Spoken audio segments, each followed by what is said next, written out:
Perang yang terjadi pada tahun 1808 sampai 1809 yang melibatkan orang Minahasa di Sulawesi Utara dan pemerintah kolonial Belanda pada permulaan abad 19 adalah Perang Tondano. Perang Tondano terjadi selama dua periode, yakni pada masa pemerintahan VOC dan perang yang meletus pada abad ke-19. Perang yang berlangsung di sekitar Danau Tondano, Sulawesi Utara ini merupakan bentuk perlawanan rakyat Minahasa terhadap pendudukan bangsa Belanda. Penyebab Perang Tondano I adalah ambisi VOC untuk memonopoli beras di Minahasa yang secara berani ditentang oleh rakyatnya. Sayangnya, rakyat Minahasa terpaksa menyerah kepada VOC karena perekonomiannya terancam. Latar belakang Perang Tondano I. Sebelum VOC menyentuh Sulawesi Utara, rakyat Minahasa telah melakukan hubungan dagang dengan bangsa Spanyol yang juga menyebarkan agama Kristen di wilayah tersebut. Salah satu tokoh yang diketahui berjasa dalam penyebaran agama Kristen di Minahasa adalah Franciscus Xaverius. Akan tetapi, hubungan antara Minahasa dan Spanyol menjadi terganggu ketika pada abad ke-17, VOC berhasil menanamkan pengaruhnya di Ternate. Gubernur Simon Kos yang diberi kepercayaan dari Batavia untuk membebaskan Minahasa dari Spanyol mulai menempatkan kapalnya di Selat Lembeh. Akibat ulah VOC ini, para pedagang Spanyol dan Makassar pun tersingkir dari tempat itu. Gubernur Simon Kos yang diberi kepercayaan dari Batavia untuk membebaskan Minahasa dari Spanyol mulai menempatkan kapalnya di Selat Lembeh. Akibat ulah VOC ini, para pedagang Spanyol dan Makassar pun tersingkir dari tempat itu. Setelah itu, VOC memaksa rakyat Minahasa agar menjual beras hanya kepadanya, tetapi ditolak. Penolakan ini memicu kemarahan VOC, yang kemudian memutuskan untuk memerangi rakyat Minahasa. Jalannya Perang Tondano I. Perang Tondano I berlangsung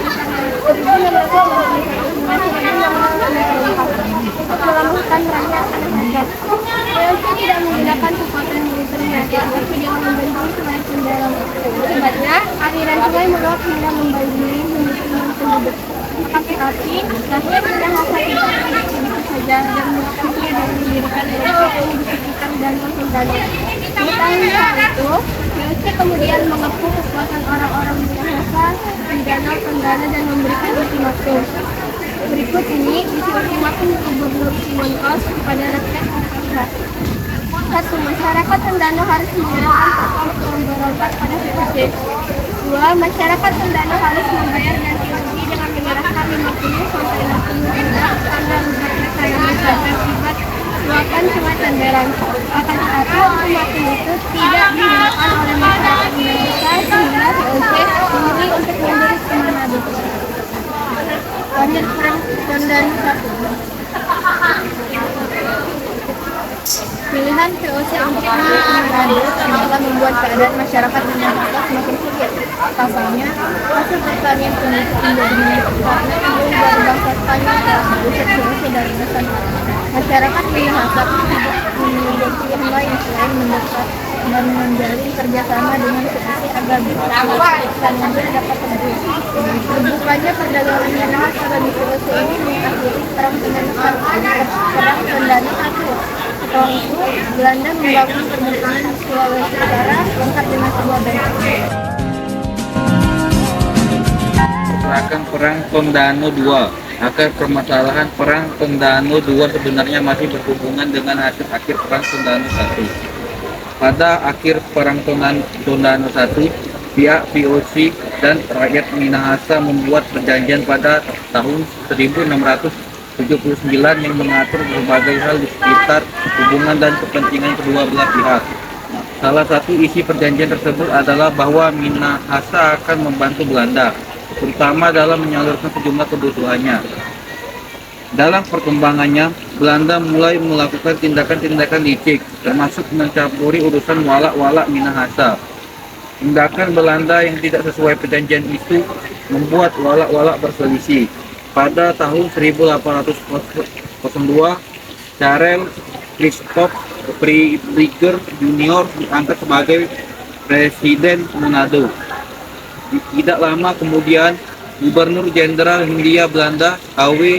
Daendels membutuhkan pasukan dalam jumlah besar yang akan dipersiapkan untuk menghadapi kemungkinan serangan Inggris.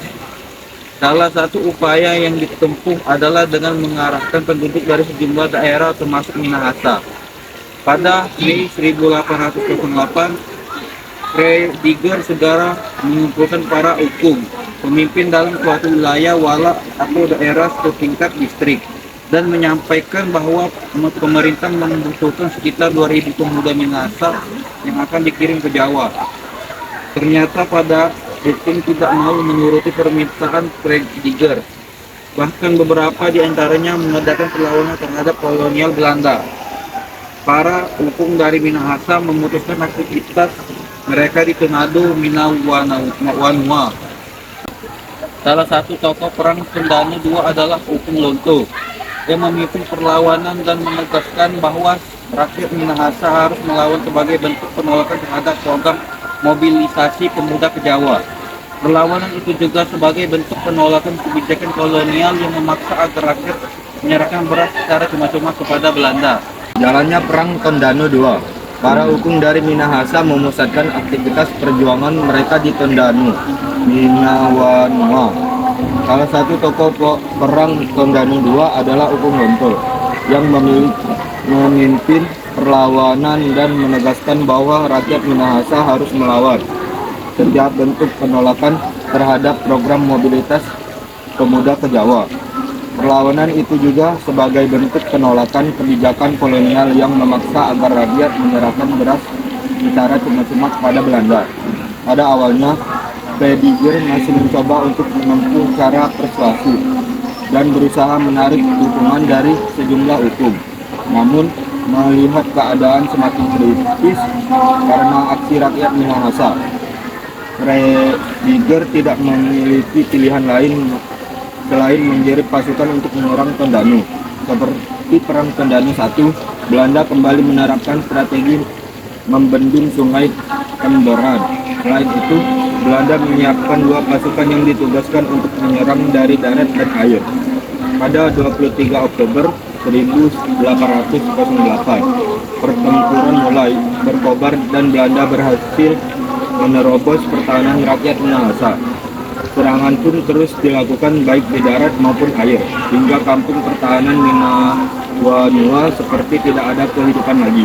Dalam perkembangannya, strategi Belanda untuk membendung sungai Temberan ternyata justru menjadi senjata makan tuan. Rasanya air sungai yang meluap mempersulit gerakan pasukan Belanda. Akhir Perang Tondano II. Perang Tondano II berlangsung cukup sengit hingga Agustus 1809. Bahkan pada 5 Agustus 1809, benteng pertahanan Moraya milik para pejuang hancur bersama rakyat yang berusaha mempertahankannya. Setelah itu, Belanda membantai semua penduduk yang ditumpahnya sampai habis. Dalam kelompok-kelompok terbatas, sisa pasukan Minahasa memilih bertahan di hutan lebat dan tidak mudah untuk dijangkau Belanda. Karena kesulitan menjangkau tengah hutan, Belanda sampai mengaku akan memberikan pengampunan kepada pemberontak asalkan mereka mau mengakui kekuasaan Belanda. Akan tetapi, hal itu tidak pernah terjadi karena pihak Inggris lebih dulu mengambil alih kekuasaan Belanda di Minahasa pada 1810.